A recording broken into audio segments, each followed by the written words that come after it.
Boshlandi bugungi zapsimiz. Xo'p, qaranglar. Murakkab tutashma. Buni ichida massiv ham qatnashgan, kasatlini buyrug'i ham bor. O'lchamlar ham ba'zilari ko'rsatilmaydi, ular yasash usuli orqali topiladi.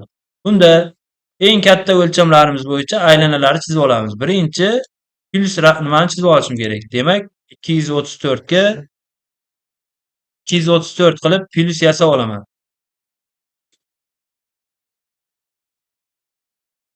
Va buni markazidan aylanalarni chizib chiqishim kerak bo'ladi. Aylanamiz kichigidan kattasiga qarab chizib boshlaganimizda diametrda berilgan.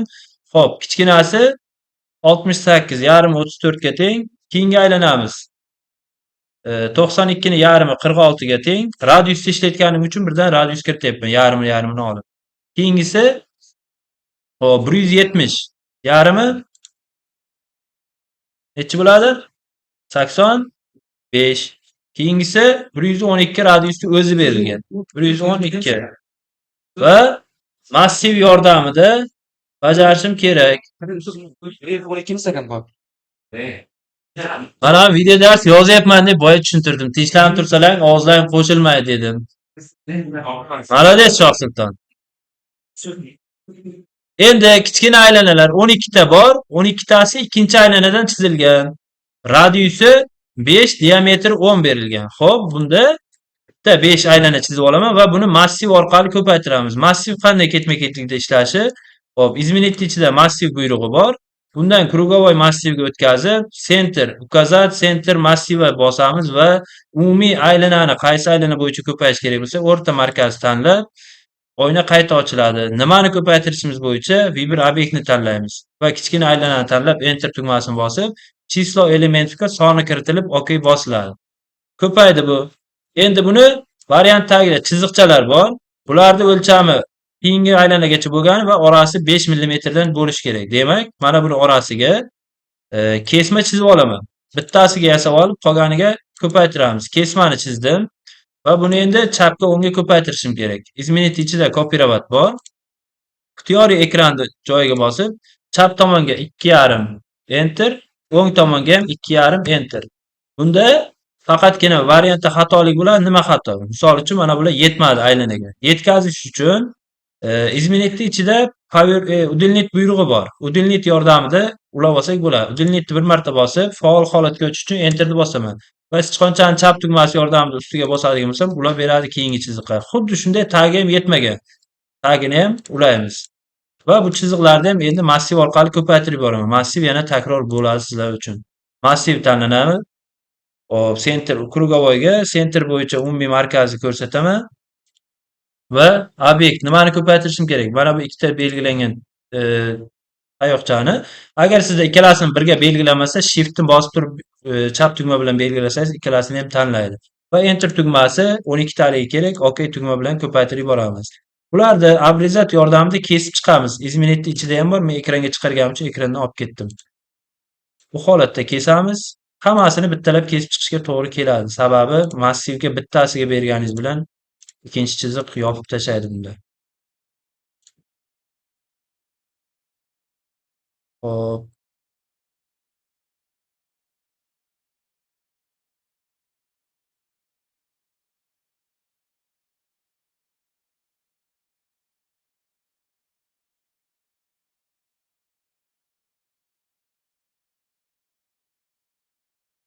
Mana tayyor holatga keldi aylana o'rtasi.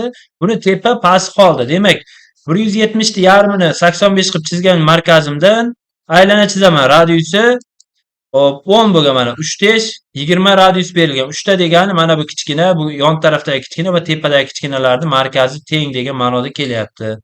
Hop. Buning uchun yana krupga kirib, tepadan 10 enter va xuddi shunday pastdan ham 10 enter chizaman. Endi mana bu variantda 112 bog'langan joyi bor. Buni chizish uchun umumiy markazdan 120 112 qilib chizsangiz bo'ladi. Faqat keyingi nimamizda mana tayyor chizib qo'yganman buni men. Mana bu holati berilmagan. Buni topish uchun 112 dan 170 mana berilgan markazdan markazgacha, demak qolgan qismini ayirib olsak, bizga mana bu radius kelib chiqadi. 170 ni yarmi 85 edi. 112 dan 85 ta ayirsak 27 qoladi. 27 radiusda mana tepa va pastdagi markazlardan yana bittadan aylana chizamiz. 27 enter. Xuddi shunday pastdan ham 27 enter chizib olamiz. Va keraksiz qismini abrizat yordamida kesib olaman. Mana bu. Hop, bunisi ham kerak emas. Bu kerak ekan uzr. Noto'g'ri qo'ydimmi? Noto'g'ri bo'ldimi? Xo'p, buni radiusi 132 ni yarmida aylana chizmagan ekanman. O'sha qolib ketgan. 132 ni yarmi nechi bo'ladi? 66 enter. Mana bu qolib ketgan ekan. Mana bu o'rtadagi kerak bo'lmaydi shunda. Xo'p, qarang.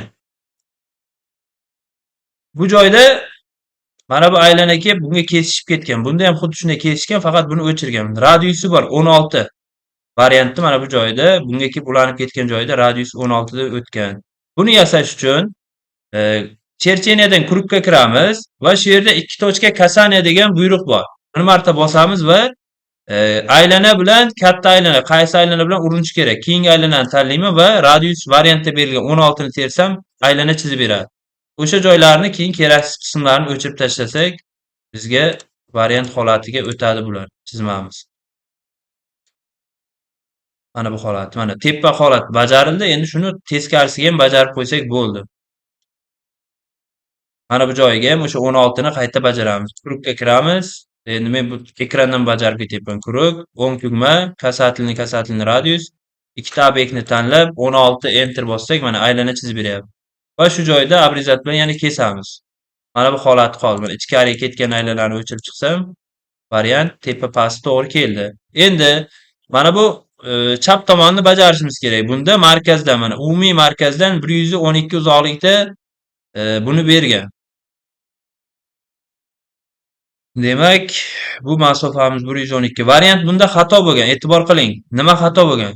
Mana buni markazi bilan katta radiusi bir xil bo'lib qolgan. Lekin ikkalasi ikkita markazga kelish kerak.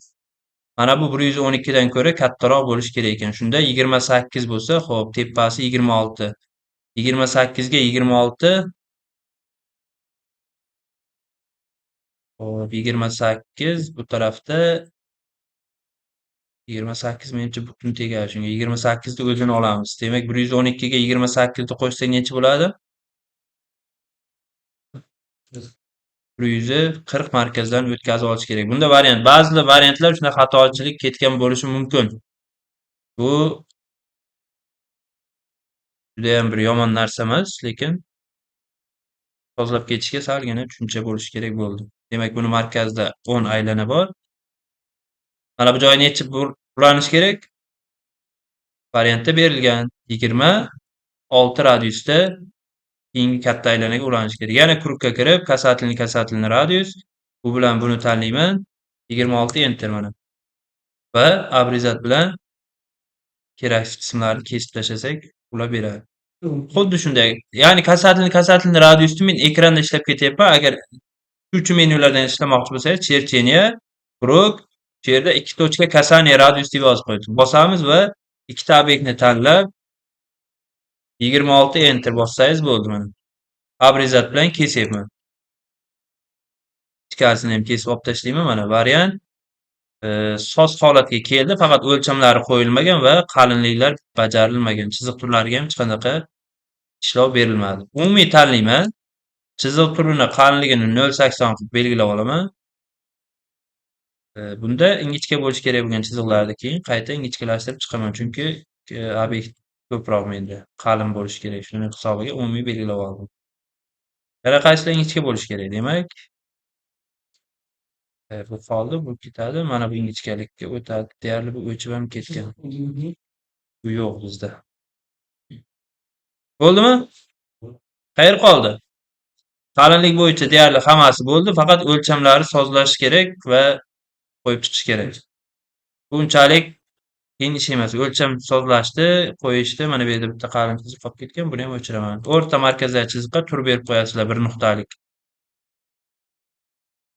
Masshtabi to'g'ri kelmasa, ustiga 2 marta bosamiz, masshtab chiqadi. Masshtabni 0.75 Kesishmasa agar kesishsa